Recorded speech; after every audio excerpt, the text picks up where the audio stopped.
Bonjour peuple de Dieu, c'est le pasteur Jérémia, aussi connu sous le nom de pasteur Loïc. Nous voulons écouter la parole de Dieu pour la semaine, mais avant tout nous voulons commencer par une parole de prière. Alors en guise de révérence à notre Père Céleste, à notre Dieu, baissons nos têtes et prions ensemble. Père éternel, Dieu tout-puissant, Abba Père, Roi des rois, Seigneur des seigneurs, seul et véritable Dieu. Toi qui ne changes pas, toi qui vis d'éternité en éternité, merci encore pour ces moments. Merci de nous avoir amenés dans ta présence. Merci pour ce que tu as prévu pour nous en ces moments. Merci Seigneur de nous amener dans la profondeur de la révélation de ta parole.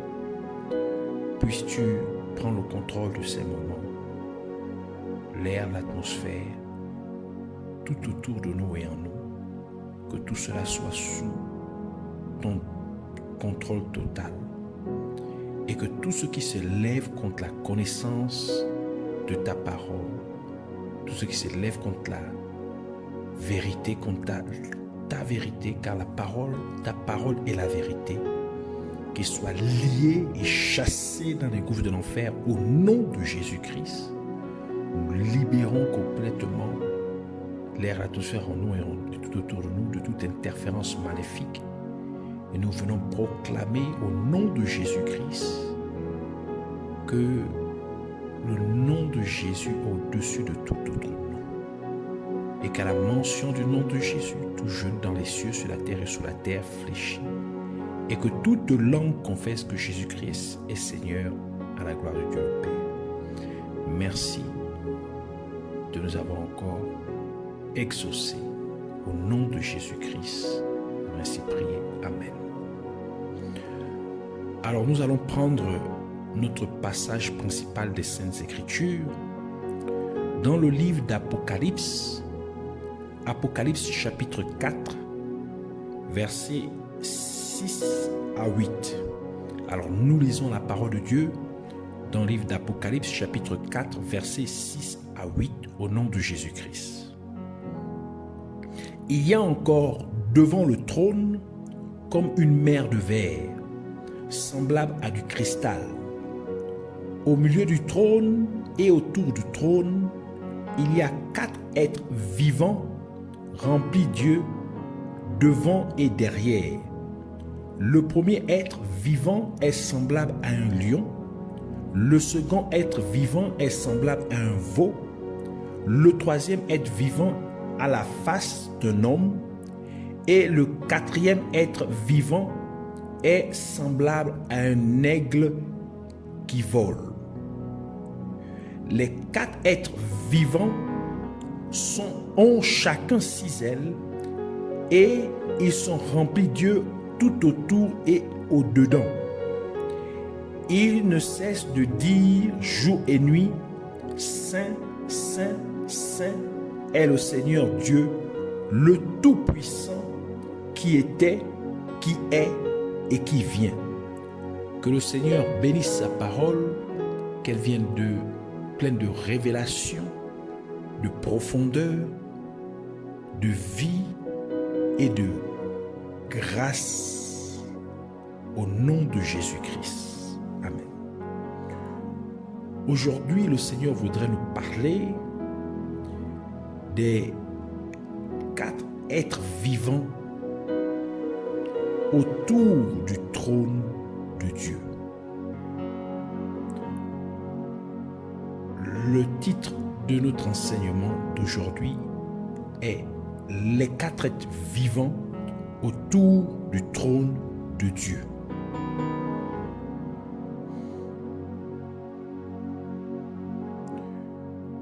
Dieu, dans sa sagesse infinie, a tout créé et établi dans un but bien précis.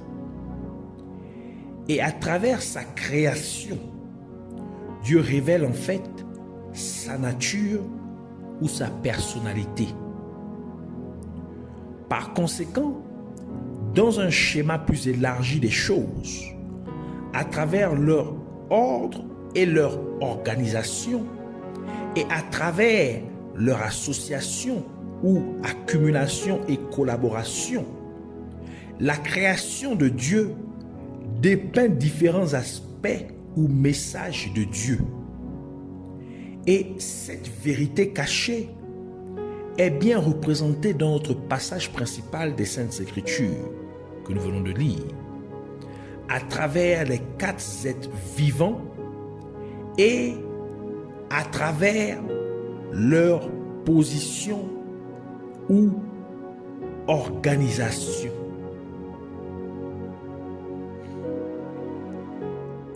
Les 4 êtres vivants sont en fait une catégorie d'êtres angéliques qui se ressemblent tous, ayant chacun 4 visages, 4 faces, comme Dieu le révéla au prophète Ézéchiel, dans Ézéchiel chapitre 1 verset 10 qui dit: « Quant à la figure de leur face, ils avaient tous une face d'homme, tous 4 une face de lion à droite, tous 4 une face de bœuf à gauche, et tous 4 une face d'aigle. » Ézéchiel chapitre 10 verset 14 ajoute pour dire: « Chacun avait 4 faces. La face du premier était une face de chérubin, la face du second une face d'homme, celle du troisième une face de lion et celle du quatrième une face d'aigle. » Ceci est donc révélateur que ces 4 êtres vivants représentent en fait 4 facettes différentes du même être. Et puisqu'ils sont tout autour du trône de Dieu, c'est pour nous indiquer que les 4 facettes de ces 4 êtres vivants représentent chacune une manifestation de Dieu à travers la personne de Jésus-Christ. Et c'est pourquoi il fallait qu'il y ait 4 auteurs différents qui relatent chacun un aspect différent de la manifestation ou de la personnalité de Jésus-Christ. Ainsi, chacune des 4 facettes des 4 êtres vivants représente l'un des 4 évangiles de Jésus-Christ. C'est comme 4 personnes différentes. Regardons un très grand pilier qui a 4 angles. Et chaque personne regarde le pilier sous un angle différent. Par conséquent, chacun ne peut raconter ou décrire le pilier que sous son angle, car il ne peut pas voir les 3 autres angles depuis sa position. Eh bien, que la description du pilier puisse différer de chaque personne parce qu'elle voit chacune sous leur angle respectif qui peut être différent de ce que les autres voient. Toutefois, elles parlent toutes du même pilier. Peu importe à quel point leur description peut différer d'une personne à l'autre, car elles ne peuvent dire que ce qu'elles voient, chacune selon leur angle respectif. C'est exactement ce dont parlent les 4 évangiles de Jésus-Christ. Ils représentent chacun un aspect spécifique de la personne ou le rôle ou du rôle de Jésus-Christ. Et chacun de ces aspects ou rôles est dépeint à travers chacun des 4 visages des 4 êtres vivants. Regardons donc de plus près chacun de ces visages ou chacune de ces facettes. Le premier visage des 4 êtres vivants est celui d'un lion. Donc, le lion. Le premier visage représente en fait l'évangile de Matthieu, l'évangile de Jésus-Christ selon Matthieu. Parce que Matthieu retrace la lignée de Jésus-Christ jusqu'à Abraham. Tel que le premier verset du livre de Matthieu le décrit. Matthieu chapitre 1, verset 1 qui dit: généalogie de Jésus-Christ, fils de David, fils d'Abraham. Ainsi, le livre de Matthieu présente Jésus-Christ comme étant un juif, mais aussi comme un roi, car le lion est connu comme le roi des animaux. Et c'est pourquoi le livre d'Apocalypse fait référence à Jésus-Christ comme le lion de la tribu de Juda. Apocalypse chapitre 5, verset 5 qui dit: et l'un des vieillards me dit, ici c'est Jean, l'apôtre Jean qui parle, ne pleure point, le lion de la tribu de Juda, le rejetant de David, a vaincu pour ouvrir le livre et ses 7 sceaux. C'est aussi pour cette raison que Dieu fit écrire intuitivement à Pilate sur la croix de Jésus-Christ, Jésus, le roi des Juifs. Matthieu chapitre 27, verset 37 qui dit: pour indiquer le sujet de sa condamnation, on écrivit au-dessus de sa tête: celui-ci est Jésus, le roi des Juifs. Et même lorsque les chefs des sacrificateurs des Juifs voulaient que Pilate modifie les écrits, Pilate insista en déclarant que ce qu'il a écrit, il l'a écrit. Jean chapitre 19, verset 19 à 22 qui dit: Pilate fit une inscription qu'il plaça sur la croix et qui était ainsi conçu: Jésus de Nazareth, roi des Juifs. Beaucoup de Juifs lurent cette inscription parce que le lieu où Jésus fut crucifié était près de la ville. Elle était en hébreu, en grec et en latin. Les principaux sacrificateurs des Juifs dirent à Pilate: n'écris pas roi des Juifs, mais écris qu'il a dit: je suis roi des Juifs. Pilate répondit: ce que j'ai écrit, je l'ai écrit. Ainsi, à travers la face du lion, les 4 êtres vivants témoignent de la royauté de Jésus-Christ. Ils dépeignent l'autorité royale de Jésus-Christ.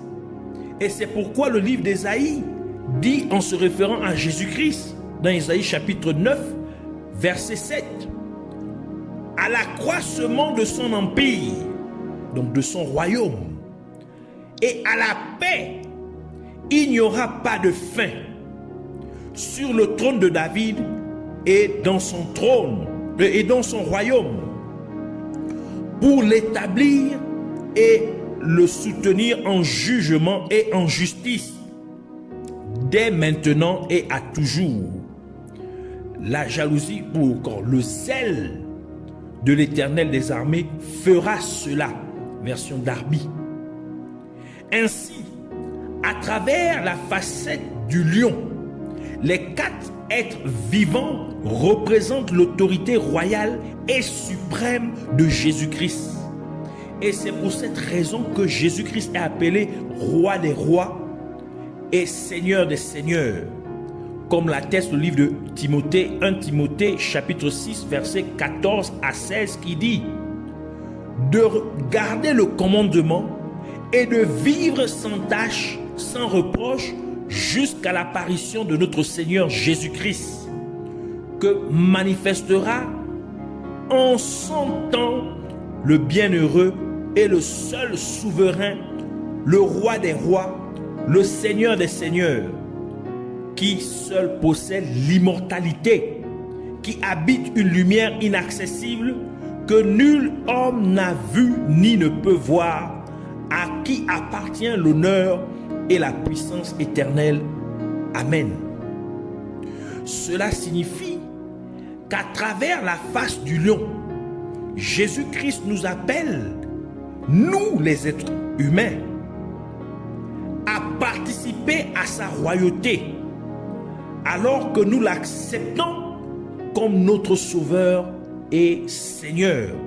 D'où le livre d'Apocalypse dit dans Apocalypse chapitre 1 verset 6, « À lui, dis-je, qui nous a aimés et qui nous a lavés de nos péchés dans son sang et nous a fait roi et sacrificateur à Dieu son Père. À lui soit la gloire et la force au siècle des siècles. Amen. » Version Martin. La deuxième face des quatre êtres vivants est celle d'un veau. C'est-à-dire, ou encore celle d'un bœuf ou un agneau. Et nous savons que les veaux ou bœufs ou agneaux étaient utilisés en sacrifice à Dieu, spécialement pour l'expiation des péchés du peuple. Par conséquent, à travers la face du veau ou du bœuf ou de l'agneau, les quatre êtres vivants décrivent Jésus-Christ comme l'agneau de Dieu, tel que le déclare le livre d'Apocalypse dans Apocalypse chapitre 5 verset 6 qui dit « Et je vis au milieu du trône et des quatre êtres vivants et au milieu des vieillards un agneau qui était là comme immolé. Il avait 7 cornes et 7 yeux, qui sont les 7 esprits de Dieu envoyés par toute la terre. » Et cela est également attesté par Jean le Baptiste, qui a appelé Jésus-Christ l'agneau de Dieu. Jean chapitre 1 verset 29 qui dit « Le lendemain, il vit Jésus venant à lui et il dit « Voici l'agneau de Dieu qui ôte le péché du monde. » Ainsi, le visage du veau ou du bœuf ou de l'agneau représente le livre de Marc, donc c'est-à-dire l'évangile de Jésus-Christ selon Marc. Car l'évangile de Jésus-Christ selon Marc dépeint Jésus-Christ comme celui qui est venu servir Dieu le Père en tant que sacrifice pour le salut des êtres humains.